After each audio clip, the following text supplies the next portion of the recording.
कि किताबी कीड़ा कहते हैं मुझे पर यही है मेरा कैरेक्टर। किताबी कीड़ा कहते हैं मुझे पर यही है मेरा कैरेक्टर। एक दिन नीट फाइनल करके मैं कृष्णा बन जाऊंगा MBBS डॉक्टर। स्वागत है आपका हमारे एक नए वीडियो में। आज हम लोग इस वीडियो में क्लास 12 बायोलॉजी के चैप्टर नंबर 1 रिप्रोडक्शन का लेक्चर नंबर 2 के बारे में अध्ययन करेंगे। अगर आपने इस चैप्टर की फर्स्ट वीडियो नहीं देखी है तो आपके इसी वीडियो के डिस्क्रिप्शन बॉक्स में आपको उस वीडियो की लिंक मिल जाएगी, आप वहां से जाकर देख सकते हैं। नमस्कार, मेरा नाम है कृष्णा और आप देख रहे हैं हमारा यूट्यूब चैनल ट्रिपल के स्मार्ट स्टडी। तो आइए समय को वेस्ट ना करते हुए हम अपनी वीडियो शुरू करते हैं।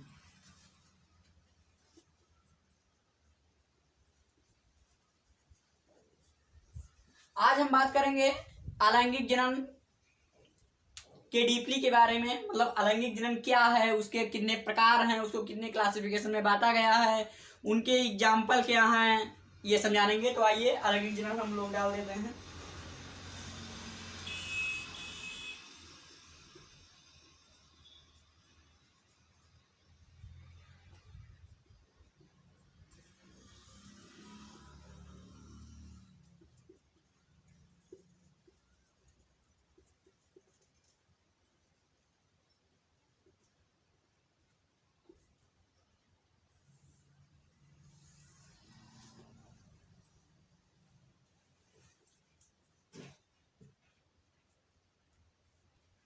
अलैंगिक जनन। अब बात करते हैं हम असेक्सुअल यानी अलैंगिक जनन। तो अलैंगिक जनन क्या है हमने आपको फर्स्ट लेक्चर में बता दिया था। फिलहाल के लिए यहाँ पर हम अलैंगिक जनन के डीप के बारे में गहराई से बात करेंगे। तो मैं बता दे रहा हूँ, अलैंगिक जनन एक ही जनक से उत्पन्न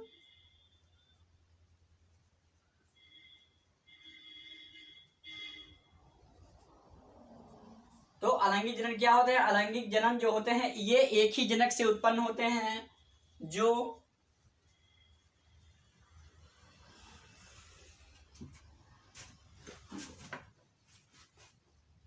जनक से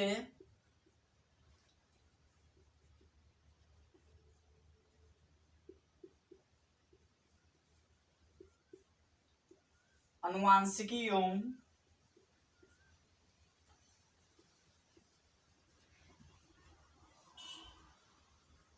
शारीरिक रूप से समान होते हैं। तो असेक्सुअल रिप्रोडक्शन क्या है? एक ही जनक से उत्पन्न, मतलब ये जो होते हैं असेक्सुअल रिप्रोडक्शन की प्रक्रिया में जो होते हैं उनमें दो पेरेंट की आवश्यकता नहीं होती है, वो एक के शरीर पर रहेंगे, मतलब एक ही जनन से उत्पन्न होंगे और ये अपने मतलब इस प्रक्रिया के द्वारा जन्मे बच्चे अपने पिता के, अपने जनक के एग्जैक्ट कॉपी होंगे। अब बात करेंगे असेक्सुअल रिप्रोडक्शन की प्रक्रिया से जन्मे बच्चे को कहते क्या हैं। असेक्सुअल रिप्रोडक्शन की प्रक्रिया से जन्मे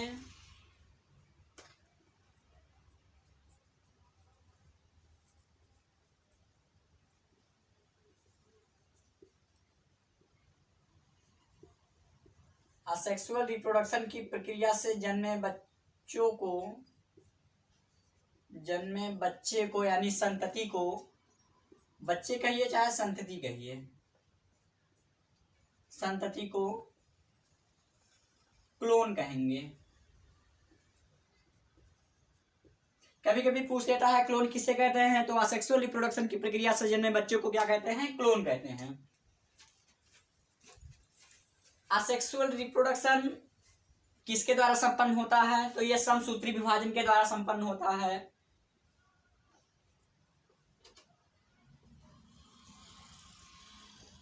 यह जो होती है ये प्रक्रिया समसूत्री विभाजन के द्वारा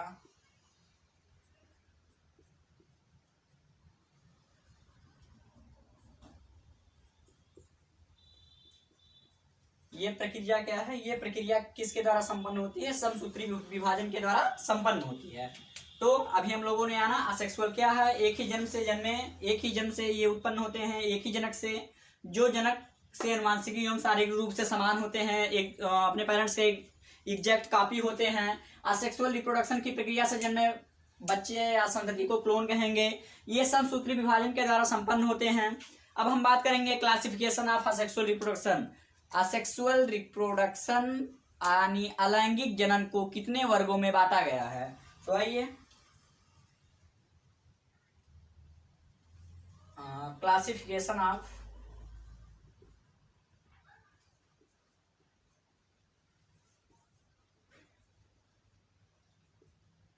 असेक्सुअल रिप्रोडक्शन।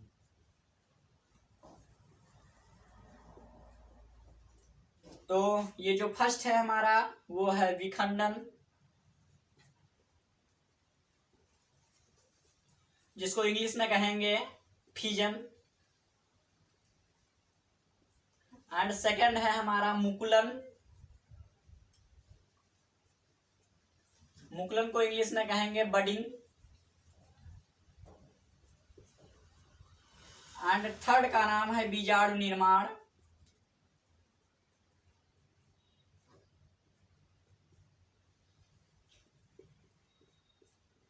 इसको कहेंगे स्पोर फॉर्मेशन।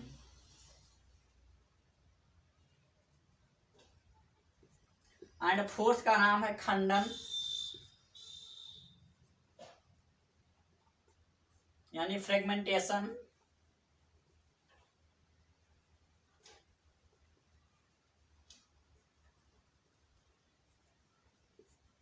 एंड फिफ्थ का नाम है पुनरुद्भवन।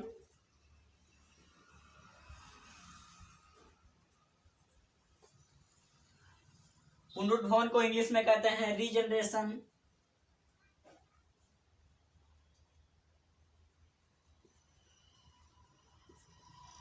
एंड जो सिक्स्थ है वर्धे जनन या कायिक।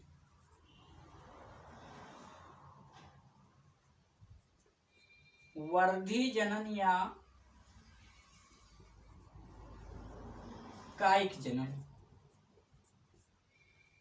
फर्स्ट का नाम है विखंडन यानी फिजन, सेकंड का नाम है मुकुलन यानी बडिंग, थर्ड का नाम है बीजाणु निर्माण यानी स्पोर फॉर्मेशन, एंड फोर्थ का नाम है खंडन यानी फ्रेगमेंटेशन, फिफ्थ का नाम है पुनरुद्भवन यानी रीजनरेशन, एंड सिक्स्थ का नाम है वर्धी जनन या कायिक जनन। इसको इंग्लिश में कहते हैं वेजिटेटिव प्रोपागेशन।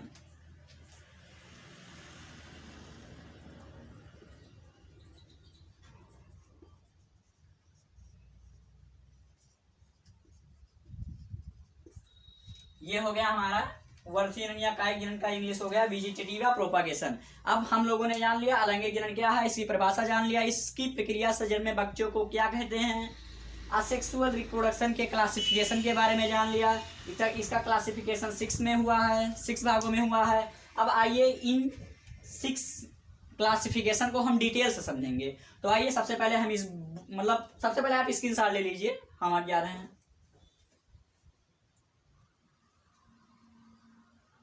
दोस्तों आपका स्क्रीनशॉट हो चुका होगा। अब हम इस बोर्ड को इरेज कर देते हैं, इसके बाद हम इसके नेक्स्ट फिजन के बारे में डिस्कस करते हैं। चलिए हम बोर्ड इरेज किए दे रहे हैं। दोस्तों हमारा बोर्ड इरेज हो चुका है। अब हम जानते हैं फिजन यानी विखंडन क्या होता है। जनक विभाजित होकर 2 या 2 से अधिक टुकड़ों में विभाजित हो जाती है। जो जनक होता है वो 2 या 2 से अधिक टुकड़ों में विभाजित हो जाता है और वही 2 टुकड़े आगे चलकर प्रत्येक टुकड़े से एक नया जीव बन जाता है। तो इसमें क्या होता है, जनक क्या होता है, वो विभाजित हो जाता है। वो जनक 2 या 2 से अधिक टुकड़े में विभाजित हो जाता है और प्रत्येक टुकड़े से एक नया जीव बन जाता है और इसी प्रक्रिया को हम कहते हैं फिजन। तो ऐसा आपको फिजन समझ में आ गई होगी। और जो विभाजन है, विभाजन में थोड़ा कॉन्सेप्ट है। सबसे पहले केंद्रक का विभाजन होगा, इसके बाद कोशिका द्रव्य का विभाजन होगा। तो आइए इसको हम एग्जांपल के थ्रू समझते हैं। मान लीजिए ये है हमारा अमीबा, ये लीजिए, मान लीजिए ये है हमारा अमीबा, ये हो गई केंद्रक, ये हो गई हमारी कोशिका द्रव्य, ये क्या हो गई कोशिका द्रव्य। ध्यान से समझिएगा, हमको हर एक कॉन्सेप्ट समझते चलना है, रट्टू तोता नहीं बनना है। ये है कोशिका द्रव्य, ये है केंद्रक, तो ये हो गई जनक, ये हो गया हमारा केंद्रक एंड ये हो गया हमारा कोशिका द्रव्य। और इसमें लिखा है सबसे पहले विभाजित होगा क्या, केंद्रक। तो आइए केंद्रक को हम विभाजित कर देते हैं।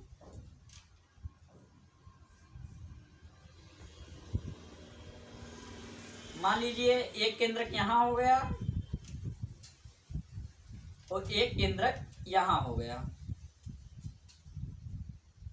ये दो क्या हो गए, केंद्रक। केंद्रक क्या हो गए, विभाजित हो गए। दो या दो से अधिक टुकड़ों में क्या हो गए, विभाजित हो गए। कोशिका द्रव्य भी वैसे है, कोशिका द्रव्य विभाजित नहीं हुआ है। अब क्या होगा, अब ये कोशिका द्रव्य भी विभाजित हो जाएगा और प्रत्येक टुकड़े से एक नया जीव बन जाएगा। तो आइए देखते हैं।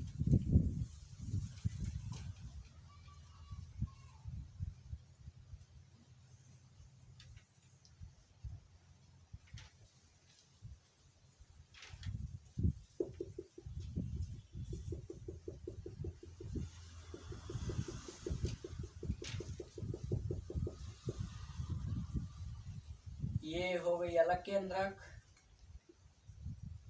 ये हो गया अलग कोशिका द्रव्य,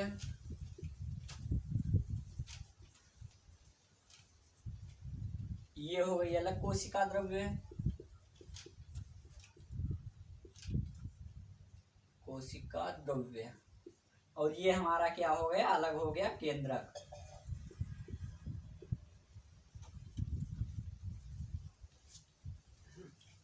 तो हम लोगों ने क्या भी जाना, जो जनक होता है वो विभाजित हो जाता है। सबसे पहले केंद्रक भी विभाजित होगा। तो यहाँ पर केंद्रक विभाजित हो गया, एक केंद्रक था, दो केंद्रक हो गया। सेकंड थिंग, इसके बाद कोशिका द्रव्य विभाजित होगा। तो जो कोशिका द्रव्य है, तो कोशिका द्रव्य, ये कोशिका द्रव्य था, हमने कोशिका द्रव्य को विभाजित कर दिया। इसके बाद जो विभाजित हुए हैं वो दो या दो से अधिक टुकड़े में विभाजित हो गए हैं और प्रत्येक टुकड़े से एक नया जीव बन जाता है। तो यानी ये दो केंद्रक हो गए, ये कोशिका द्रव्य हो गया। इन्हीं दोनों से दो ऑर्गेनिज्म बन गए, यानी प्रत्येक टुकड़े से एक नया जीव बन जाएगा। तो प्रत्येक टुकड़े से हमारा, प्रत्येक केंद्रक से हमारा नया जीव बन गया। तो फिजन आपको समझ में आ गया होगा। अब हम जानते हैं फिजन कितने प्रकार के होते हैं। तो सबसे पहले आप इसका स्क्रीनशॉट ले लीजिए।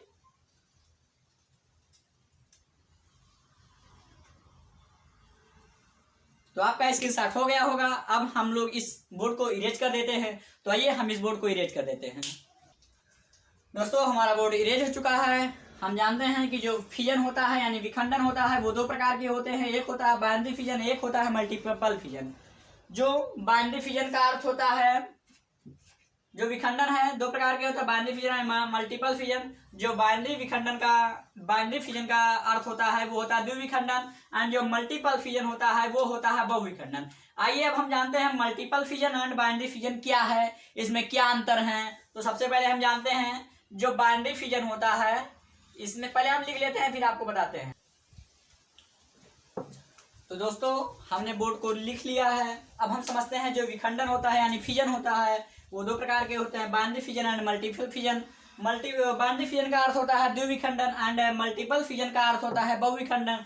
अब आप इसके अर्थ से पता लगाइए कि द्विविखंडन और बहुविखंडन में अंतर क्या है।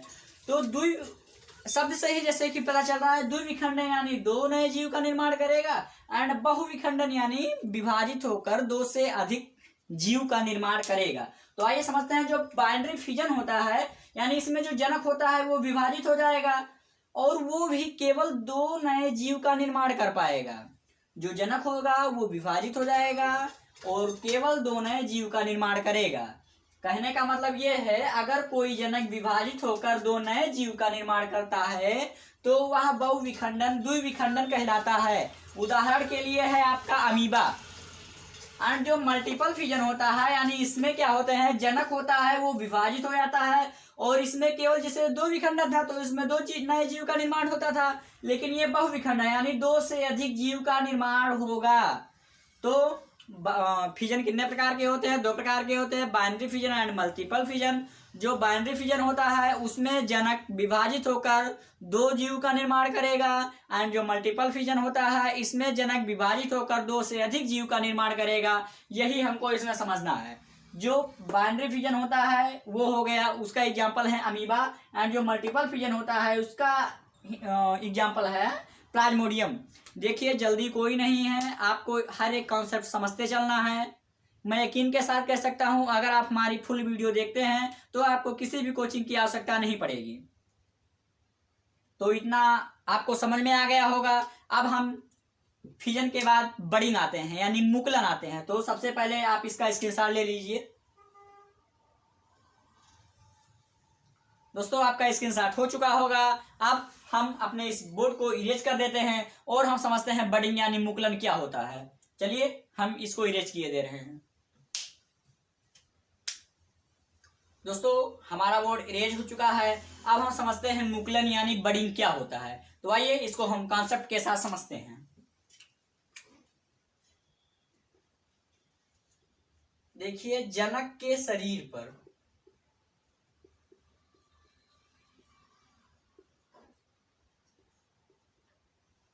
उभार या मुकुलन बन जाए,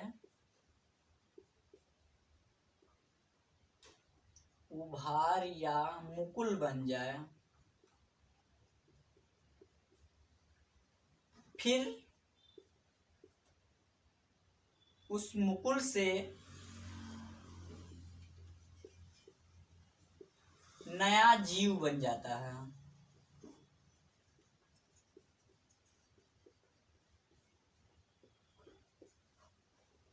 उस मुकुल से नया जीव बन जाता है। इसी प्रक्रिया को हम कहते हैं मुकुलन। एग्जाम्पल के लिए आपका हो जाएगा हाइड्रा ईस्ट। तो अभी हम लोगों ने जाना फिजन क्या होता है, अब हम लोग जान रहे हैं मुकुलन यानी बडिंग क्या होता है। तो जनक के शरीर पर उभार या मुकुल बन जाए। मुकुल का अर्थ आप समझ नहीं पाते इसीलिए मैंने उभार भी लिख दिया है। जनक के शरीर पर उभार या मुकुल बन जाए, फिर उस मुकुल से एक नए जीव का निर्माण हो जाता है और इसी प्रक्रिया को हम कहते हैं मुकुलन यानी बडिंग। आपका एग्जाम्पल के लिए है हाइड्रा एंड ईस्ट। देखिए कोई जरूरी नहीं है आप हमेशा पढ़िए, लेकिन आप जब भी पढ़िए तो आप एकदम एनर्जी के साथ पढ़िए। जितना भी पढ़िए सॉलिड पढ़िए। तो आप इसका स्क्रीनशॉट ले लीजिए। चलिए आप लोग स्क्रीनशॉट ले लिए होंगे। अब हम पढ़ते हैं स्पोर फॉर्मेशन क्या होता है। तो इस बोर्ड को हम इरेज किए दे रहे हैं। दोस्तों हमारा बोर्ड इरेज हो चुका है। अब हम जानते हैं बीज निर्माण यानी स्पोर फॉर्मेशन।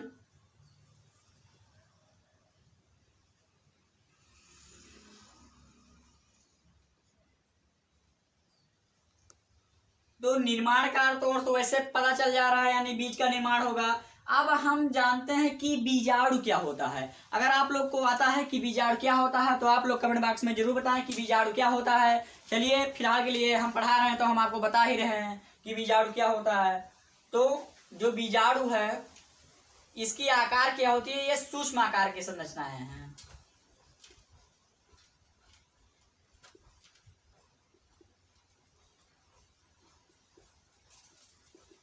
इनकी संरचनाएं कैसी होंगी, सूक्ष्म आकार की संरचनाएं। ये क्या होती हैं, एक कोशिकीय होती हैं।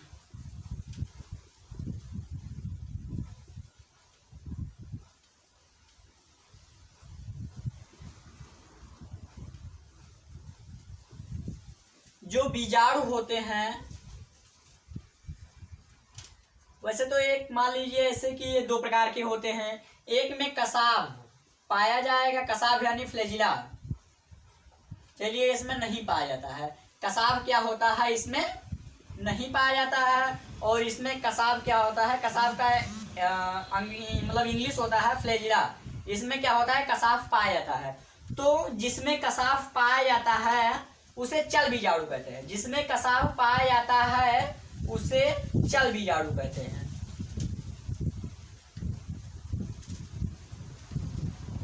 और जिसमें कसाव एब्सेंट होता है मतलब नहीं पाया जाता है उसे क्या कहते हैं, अचल बीजाणु।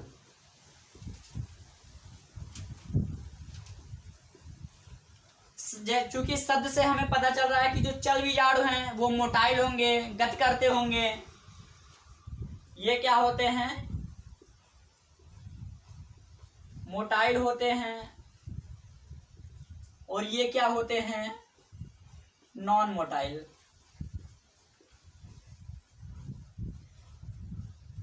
एग्जाम्पल के लिए पहले इसका हम फिगर बना दे रहे हैं, फ्लैजिला क्या होता है आपको दिखा दें।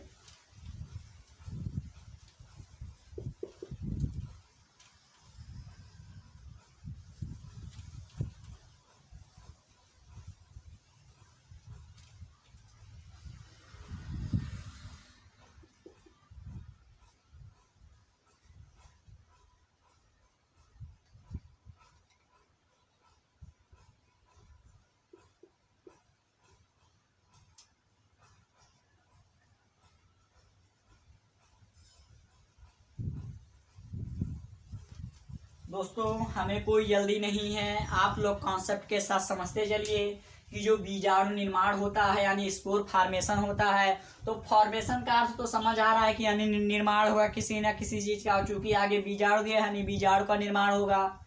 तो हम सबसे पहले जानते हैं बीजाणु क्या होता है, तो इसकी आकार क्या होती है, ये बहुत सूक्ष्म आकार की संरचनाएं होती हैं, ये एक कोशिकीय होती हैं। अब हम जानते हैं जो बीजाणु होता है वो एक किस्म से मान लीजिए दो पार्ट में होते हैं, एक में कसाव पाया जाएगा, एक में कसाव नहीं पाया जाएगा।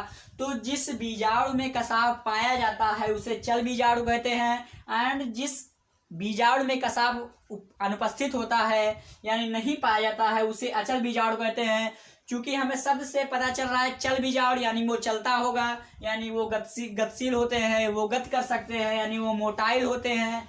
और इसमें शब्द से पता चल रहा है आचल यानी वो नहीं चल पाता है, इसीलिए ये है नॉन मोटाइल यानी गति नहीं करते हैं। ये देखिए यही है फ्लैजिला, ये क्या है फ्लैजिला, इसमें फ्लैजिला पाया जाता है इसीलिए ये चल बीजाणु हैं, और इसमें फ्लैजिला नहीं पाया गया है इसीलिए ये नॉन मोटाइल हैं। तो आप लोग कमेंट बॉक्स में ये बताइए कि अगर कसाव मतलब जो चल बीजाणु हैं वो मोटाइल होते हैं और अचल बीजाणु नॉन मोटाइल होते हैं, क्यों, ऐसा क्यों कि चल बीजाणु मोटाइल होते हैं और अचल बीजाणु नॉन मोटाइल होते हैं। इसी टॉपिक में कुछ वर्ड भी छूटा है जिसको हम हल्का सा बोर्ड इरेज कर लिखे दे रहे हैं, तब तक आप इसका स्क्रीनशॉट ले लीजिए। दोस्तों आपका स्क्रीनशॉट हो चुका होगा, अब हम हल्का सा इरेज कर इसी पर और लिखे दे रहे हैं। अब इस फिगर को हम डिलीट किए दे रहे हैं, इरेज किए दे रहे हैं।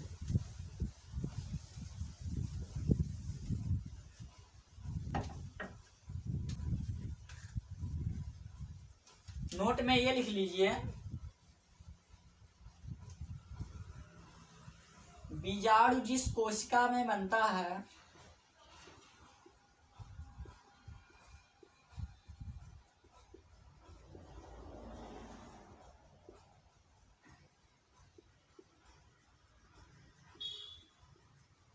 बीजाणु जिस कोशिका में बनता है उसे स्पोरेंजिया कहते हैं।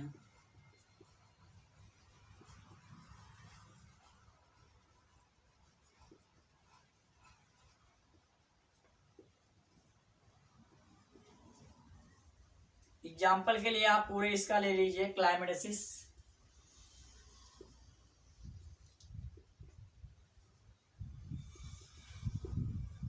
एक हो गया क्लाइमेडेसिस, एक हो गया राइजोपस।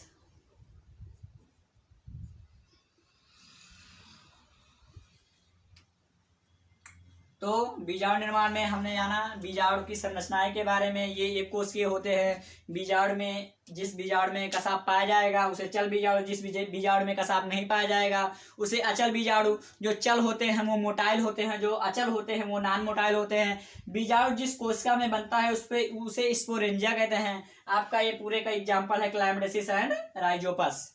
चलिए आप इसका स्क्रीनशॉट ले लीजिए,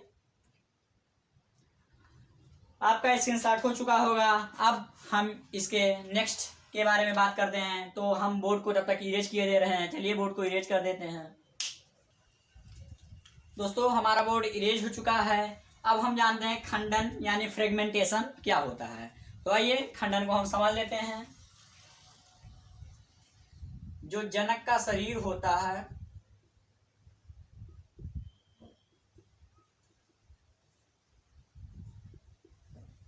यह क्या होता है, दो या दो से अधिक खंडों में टूट जाता है।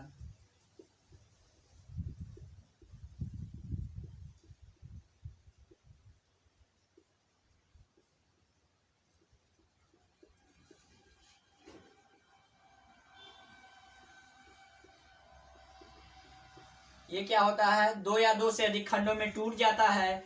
और इन जो दो या दो से अधिक खंडों से टूट जाता है, यही आगे चलकर एक नए जीव बन जाएगा।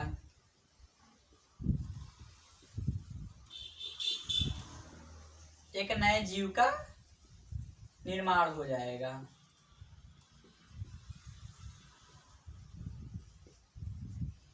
तो खंडन यानी फ्रेगमेंटेशन क्या होता है, जो जनक का शरीर होता है वो दो या दो से अधिक खंडों में टूट जाएगा, और वही दो या दो से अधिक खंडों में टूटे जो होते हैं वही आगे चलकर हर एक यानी प्रत्येक खंड से एक नए जीव का निर्माण हो जाएगा, और इसी पूरी प्रक्रिया को हम कहते हैं खंडन। चलिए, कोई जल्दी नहीं है, एक बार फिर से, जो जनक का शरीर होता है वो दो या दो से अधिक खंडों में टूट जाता है, और वही दो या दो से अधिक खंडों में टूटे हुए में जो भाग होते हैं उसी हर एक भाग से एक नए जीव का निर्माण हो जाएगा, और इसी प्रक्रिया को हम कहते हैं यानी फ्रेगमेंटेशन मीन्स खंडन। चलिए, अब हम इसका स्ट्रक्चर के बारे में जान लेते हैं। तो देखिए, हाँ, हाइड्रा में फ्रेगमेंटेशन पाया जाता है, खंडन पाया जाता है। चलिए, मान लीजिए ये हाइड्रा है,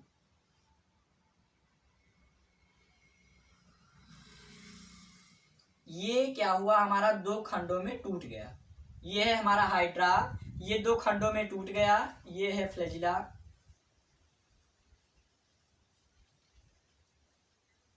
अब ये दो खंडों में टूट गया, तो हमारा बचा कैसे, ये देखिए, ऊपर का पार्ट ऐसे निकाल दीजिए,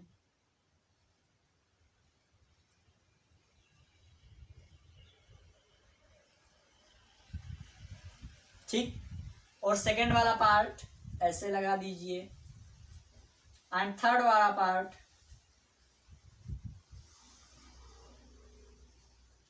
तो आप देख रहे हैं कि जो हाइड्रा था ये दो भागों में विभाजित हो गया, तीन भागों, एक हिसाब से मान लीजिए यहाँ पर तीन भागों में विभाजित हो गया।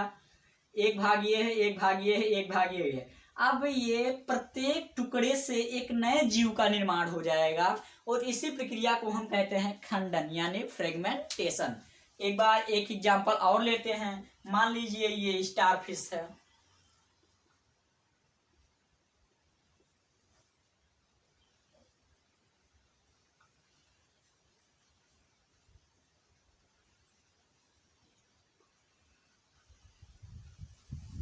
मान लीजिए ये है हमारा स्टारफिश, ये हो गई सेल, और इस सेल का नाम है टोटी पेटेंट सेल।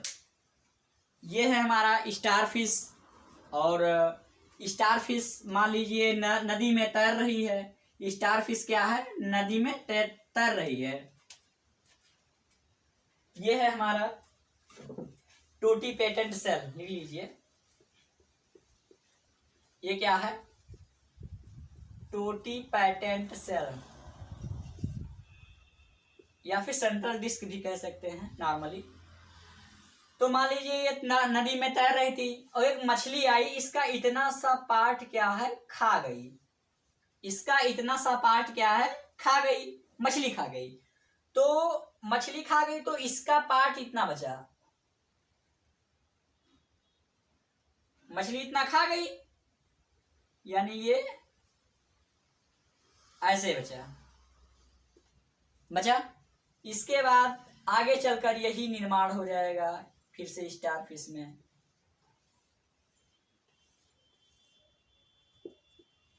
यही हमारा आगे चलकर बाद में फिर से निर्माण हो जाएगा। तो हमने स्टारफिश के माध्यम से भी फ्रेगमेंटेशन को समझ लिया, एंड हाइड्रा के माध्यम से भी फ्रेगमेंटेशन को समझ लिया है। आप इसका एक स्क्रीनशॉट ले लीजिए, फिर हम इस बोर्ड को इरेज कर रीजनरेशन के बारे में समझते हैं। चलिए, इसका स्क्रीनशॉट ले लीजिए।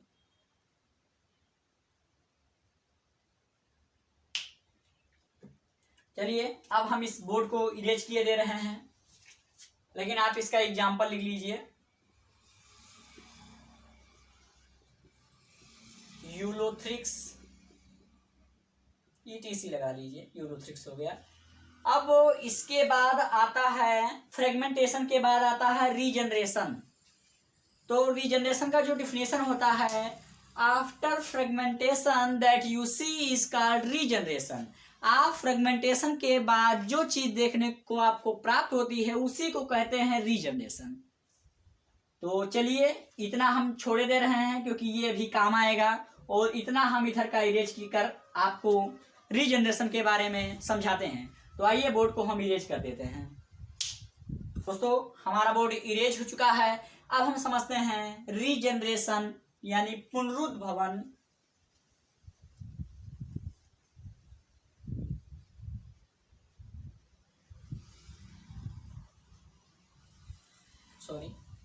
अब हम समझते हैं रीजनरेशन यानी पुनरुद्भवन क्या होता है। तो आफ्टर फ्रेगमेंटेशन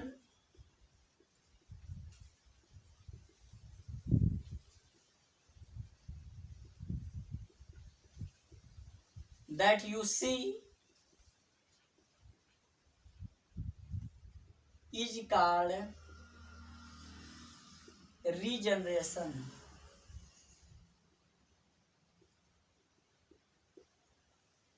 तो रीजनरेशन क्या है? After fragmentation that you see is called regeneration. मतलब फ्रेगमेंटेशन के बाद जो चीज आपको, जो दृश्य आपको प्राप्त होती है, उसी दृश्य को क्या कहते हैं? रीजनरेशन कहते हैं। एग्जाम्पल के लिए आपने यहाँ पर स्टार फिश लिया था, ये हमारा है, किसका एग्जाम्पल है? अभी हमने बताया था, आप बता दीजिए। ये है फ्रेगमेंटेशन का एग्जाम्पल। अब फ्रेगमेंटेशन के एग्जाम्पल के बाद आफ्टर फ्रेगमेंटेशन यानी फ्रेगमेंटेशन के बाद जो दृश्य आपको देखने के लिए मिलती है वो क्या है? रीजनरेशन। तो यही एग्जाम्पल हमारा किसका? रीजनरेशन का।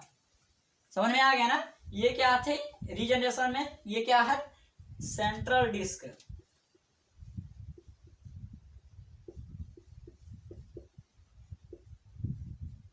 ये फुल पार्ट था सेंट्रल डिस्क, लेकिन ये पार्ट ऑफ सेंट्रल डिस्क है। मतलब ये इसका सेंट्रल डिस्क का एक छोटा सा पार्ट है। तो आशा है आपको यहाँ तक वीडियो समझ में आई होगी। अब चलिए, बोर्ड इरेज हो चुका है। अब आज मैंने जितने भी टॉपिक पढ़ाए हैं उसी टॉपिक में से कुछ इंपॉर्टेंट क्वेश्चन लिख कर लाया हूँ, तो आपके सामने वो रखता हूँ। आप लोग उस क्वेश्चन का आंसर कमेंट बॉक्स में जरूर दीजिएगा। चलिए उस क्वेश्चन को हम देख लेते हैं। सबसे पहले आपको लिखना है क्लोन किसे कहते हैं?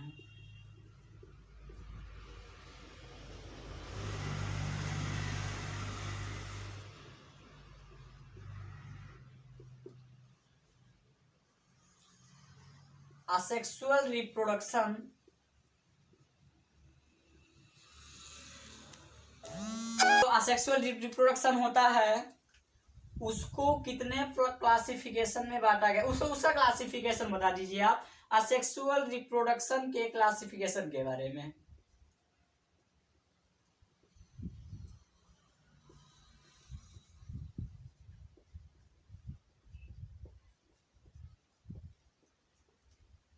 क्वेश्चन नंबर जो 3 है, सबसे पहले कौन सा रिप्रोडक्शन शुरू हुआ?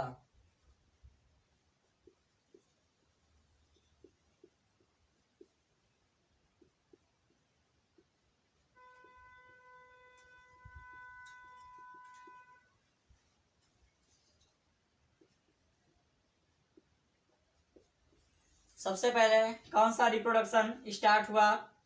क्लोन किसे कहते हैं? असेक्सुअल रिप्रोडक्शन के। असेक्सुअल रिप्रोडक्शन के क्लासिफिकेशन के बारे में एवं उनके नाम लिखिए।